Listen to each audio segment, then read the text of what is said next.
This tutorial will introduce you to some of the common components in the intersection menu, specifically looking at practical examples for the production of joinery for fabrication, and also to simplify geometry into planar pieces, also for fabrication. So we'll be jumping around these toolbars a little bit, picking out these commonly used components one by one, and demonstrating a context in which they might be used. To begin with, let's have a look in the mathematical toolbar. Now, the mathematical toolbar primarily contains components for one-dimensional and two-dimensional intersections. So typically intersecting geometry with lines or planes. Now, one pretty commonly used component here is the BREP plane component, which essentially just produces a section of your geometry. So let's have a look at that. Pretty simple, two inputs, the BREP or polysurface or surface to section and the sectioning plane. Now, this is useful because, or all of the components inside this mathematical toolbar are useful because as they are intersecting things in one or two dimensions, you know that the result of these intersections is always going to be planar. So it's extremely useful for producing things, for fabricating out of 2D parts. So all we're going to do here is I've got a little demo setup of two pieces of geometry, two panels or components if you like, floating around in three-dimensional space, and we're going to look at a couple of ways of joining these two chunks together using some parametric detailing. So for instance, we need to find a way to construct this geometry so that this three-dimensional angle between these two faces is maintained when we fabricate it as a physical model or as a building. So one way to do that is to create planar pieces that define this angle between our two planar triangular faces here. So to begin with, I'm going to use a surface component. I'm going to set multiple surfaces and reference these two pieces which are connecting into this component, and they're going to be what I'm going to section. Now for a sectioning plane, I want to find a plane which is perpendicular to this edge which connects the two components. Now if you remember from earlier tutorials, an edge is just a curve, and we've got components up here in the curve menu for creating perpendicular frames around curves. So I'm going to use one of those, and I'm going to reference in this curve.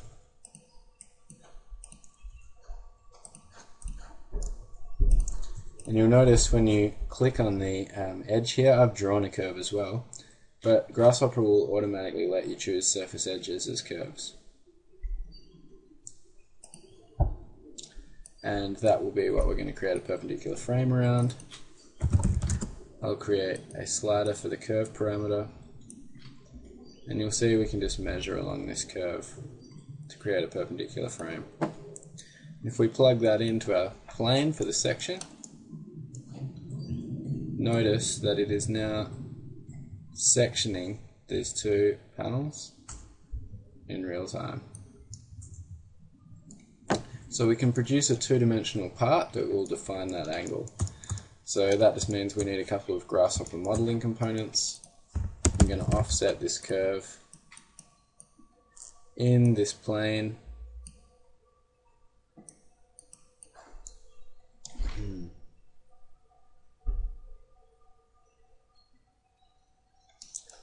First of all, I'm going to flatten.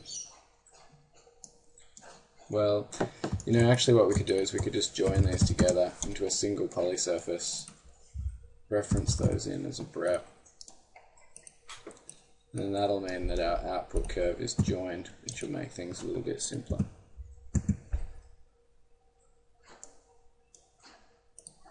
So that's worthwhile mentioning, I think. If you reference two surfaces, then the output of this BREP plane intersection component is going to produce a separate curve for each input surface, which you'll learn about next week when we introduce you to how Grasshopper data matching works. But if I join these two surfaces together, I'm going to get a single polyline curve, which just makes it slightly easier to offset. So I can hook up another slider and control the amount that I'm offsetting to create my planar component here.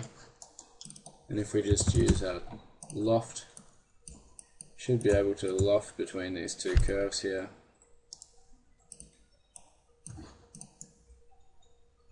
To create a two-dimensional piece that defines the angle between these two parts.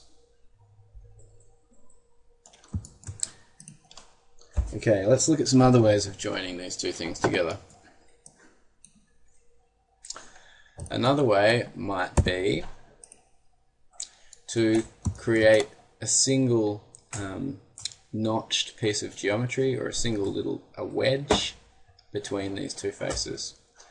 So to do that, let's jump into the physical intersection menu, which primarily contains components for three-dimensional intersections or booleans, and take a look at the brep intersection component. Now this is quite a slow component. All of these ones are much slower than the mathematical ones, but I'll show you how it works. So the first thing that we're going to intersect is going to be our brep, which we're trying to document here, or detail. And let's intersect it with a circle. So I'm just going to double click to find my circle. We can have a slider for its radius, so it's not too big.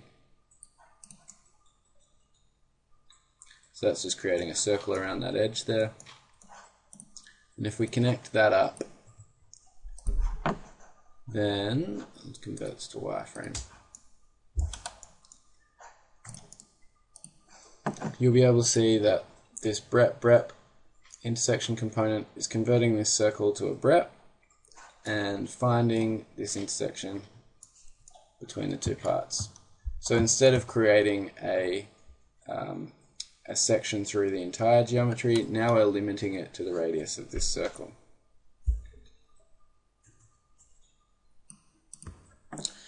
So that's all well and good, but like I said before, we were interested in creating small wedges to maintain this angle, so we're going to need to split this circle somehow. There's a whole bunch of ways to do that. We could use curve intersection to find the intersection between these two curves, which will give us the parameters on the curve, and we could then go and use this curve split component to split that curve. Or we could split the curve with, and we could convert the surface and split it with the curves. So that also does the same thing, it splits our surface into two different parts.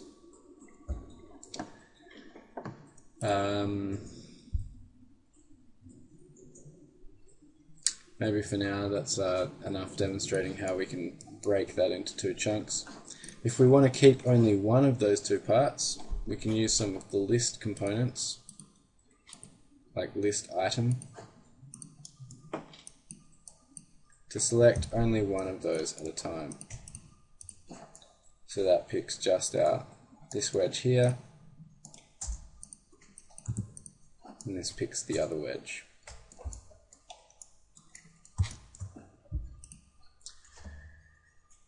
Now let's look at a third way of creating a detail for this joint here, and that's using notches.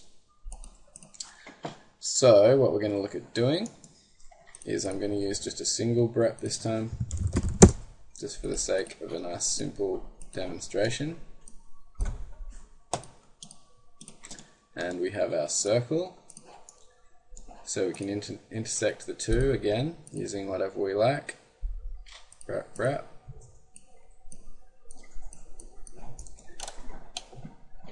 Now let's imagine that we want to fabricate this little circle here with a notch cut out of the circle.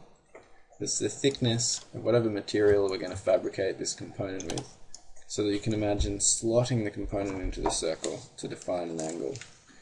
And we could do exactly the same thing for this panel, which would also slot into the same circle, and then we define both of them. But to do that, we somehow need to create a shape which defines this notch. And to do that, we can start looking at some of these region components in the shape menu. So how the region components work is, so long as you have closed planar curves, Grasshopper treats those as a region, and you can perform Boolean operations on regions in a similar way to how the curve Boolean tool works in Rhino. If you're unfamiliar with the curve Boolean tool, it's amazing. It simply lets you Boolean curves together in an extremely efficient way. It means you can draw things which are very messy. We've got overlaps and intersections all over the place. But if you use the curve Boolean command, you can just start picking which parts you want to keep. So for example, we can outline everything. I'm going to outline everything to show you what that does. You just click outside all of the shapes. We can choose to delete all of our input curves. It's a very quick way of getting rid of all of this geometry in the center without too much fuss. So what we're about to do is simply have a circle. We have a line which is defining this angle of our component. We're going to offset the line in Grasshopper, close it up so that it becomes a region, and then use our region booleans to keep just that bit. Okay, so that takes a little while to do in Rhino. I'm going to do it really quickly in Grasshopper. First of all, we need to offset our curve, our intersection curve, by some amount.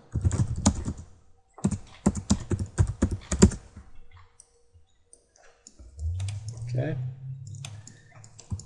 Then we need to close it up. Now I like to just loft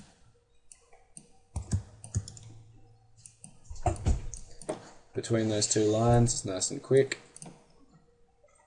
We know that's going to be planar, so we can use this region difference component, which has 3 inputs. Curve to subtract from, the curves to subtract, and the optional plane. So we want to subtract from the circle. We want to subtract this lofted region. If we hide everything, see it's taken out that chunk. And unlike the curve Boolean tool, if we for some reason changed our input, it's going to change our little detail.